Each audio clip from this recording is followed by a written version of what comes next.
I was thinking this week about the fact that the Lord revives us through his word. That was one of the great sentiments of David, is that the word of God spoken to him became a refreshing sense to his life. And we're living in a world that's draining. We're living in a world that brings weariness and exhaustion. Matter of fact, that's part of one of the strategies of the spirit of Antichrist, is to wear out the saints.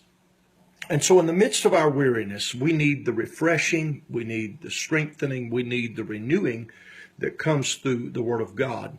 As some of you know, there have been times in my life when I have struggled with what has been diagnosed as clinical depression. In those seasons, I have found myself incredibly affected by the Word of God. And there were moments and times when I was able to preach myself, when I was able to read myself out of the dilemma that I found myself in. And for any who struggle with that particular sort of challenge, or perhaps any challenge that deals with physical ailments or emotional challenges, to find a path out of the swamp is an incredible thing. So the principle that the word of the Lord will renew us, that the word of the Lord will lift us up, that the word of God will strengthen and refresh us for the journey, is a great thing.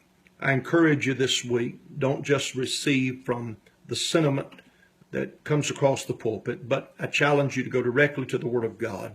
Read the Psalms perhaps for yourself. Read them aloud as they were originally intended to be read. And begin to take to yourself the reality of those life experiences expressed by David and the other psalmists. And you will discover that the Word of the Lord will begin to refresh you.